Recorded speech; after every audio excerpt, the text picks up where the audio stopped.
Is there anything, you know, if someone is interviewing for a postdoc, or is there anything to like look out for or just be cognizant of? Or is it really hard to say, is it something you just don't really know until you're in that environment?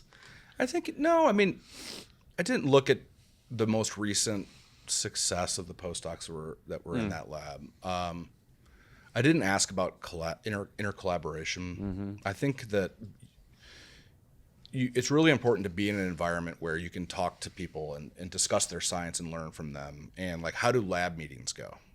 Like, I think that's a really important thing. So do you have lab meetings every week? Who presents? How do those go? What does a good lab meeting look like? Well, I think it's different for everybody, but Yeah. for me, so like the way I run my lab now is based off of my experiences.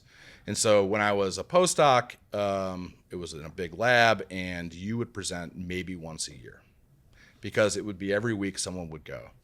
But then, when the PI is out of town, you wouldn't go that week. And so you would go a long time without presenting any of your data or getting any feedback on it. The person was around to talk one-on-one, but I think it's good to get this kind of community science.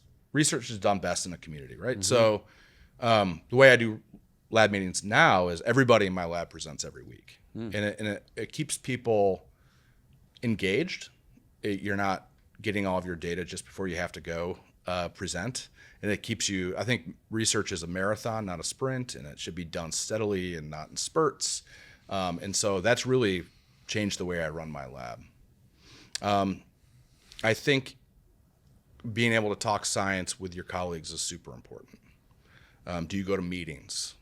How does the paper writing process go? And where did your last three mentees end up, and when was that?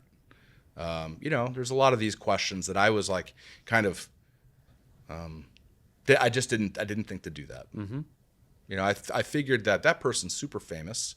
They did that because they're famous because they did all the right things, and that's not, and it works out for these people, and they're really good scientists, but it doesn't always work out for the postdoc or the trainee.